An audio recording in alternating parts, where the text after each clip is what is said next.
তা না হলে এখানে কিন্তু কেউ এত শীতের মধ্যেও এত রাত পর্যন্ত অপেক্ষা করার কথা নয়। বন্ধুরা আমার, আমি তারপরে বলবো, একটি বিশেষ দলের প্রতি আপনাদের দুর্বলতা এখনো আছে, থাকতে পারে, কিন্তু তারপর আগামী যে নির্বাচন, সেই নির্বাচনে কিন্তু ওই দলটি প্রতিদ্বন্দ্বিতা করছে না, ওদের কোনো প্রার্থী নেই, ওদের আপনাদের যে পছন্দের প্রতীক, সে প্রতীকটাও কিন্তু এবার থাকবে না। এ কারণেই আমার মনে হয় আপনাদের নিজেদের স্বার্থে, এলাকার উন্নয়নের স্বার্থে, আগামী প্রজন্মের স্বার্থে, আপনারা আজকে অনেকগুলো সমস্যার কথা বলেছেন,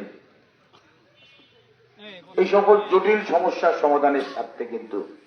আগামী নির্বাচনে আপনাদের কোন প্রতীকে ভোট দেওয়া উচিত,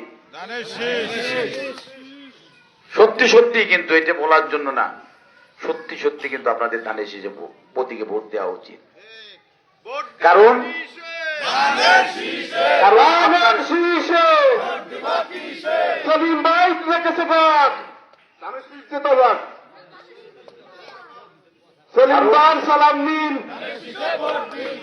কারণ আগামী 12ই ফেব্রুয়ারি আপনার একটি মূল্যবান ভোট, আপনার ওই মূল্যবান ভোটে নির্ধারিত হবে আগামী 5 বছর আমাদের এই বসারঘাট ইউনিয়নবাসী কেমন থাকবে। আপনার ওই একটি মূল্যবান ভোটে নির্ধারিত হবে, আমাদের সম্রাট বললেন এই বাহিরবাগেই নাকি 350 শিক্ষিত বেকার রয়েছে, তাদের চাকরি হবে কি হবে না আপনার ওই 12 তারিখের একটা ভোটের উপরে অনেকটা ডিপেন্ড করবে। বন্ধুরা আমার, সম্রাট বললেন আপনার এই পার্শ্ববর্তী খাল খনন করা হবে কি হবে না, আমাদের এই অঞ্চলের মানুষ পরিবেশ দূষণ মুক্ত হবে কি হবে না, আপনার আগামী 12 তারিখের একটি ভোটের উপরে অনেক কিছু নির্ভর করবে। বন্ধুরা আমার, আমি বিনয়ের সাথে আপনাদের বলবো, অনেকেই বলবে যে আমাদের পছন্দের ওই মার্কাটি নেই, আমি যে দলকে বিশ্বাস করি সেই দল তো নির্বাচনে নেই, আমরা কেন ভোট ঘরে যাব,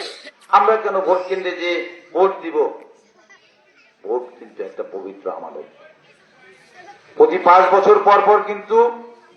আমাদের অঞ্চলের লোকজন বলে যেটা রাজার ভোট, সেই রাজার ভোট কিন্তু অনুষ্ঠিত হয়। আমি বিগত দিনে দেখেছি, আমি 2008-এও কিন্তু 4 দলীয় ঐক্যজোটের প্রার্থী হিসেবে ধানের শীষ প্রতীক নিয়ে নির্বাচন করেছিলাম। সেই নির্বাচনে কিন্তু আপনারা চাইলেও আমাকে ভালো ফল দিতে পারেননি, কারণ আমি বিশ্বাস করি, আমি এখানে যারা আছেন, এখানে অনেক মানুষ আছেন যারা এখনো যে দলটি আপাতত নেই সেই দলের মতাদর্শে বিশ্বাসী, তাদের ওই প্রতীকে বিশ্বাসী, এরকম অনেক মানুষ কিন্তু এখন রয়ে গেছেন এখানে। কিন্তু তারপরও আপনারা বিগত যে 2008, 2014, 2018 সর্বোপরি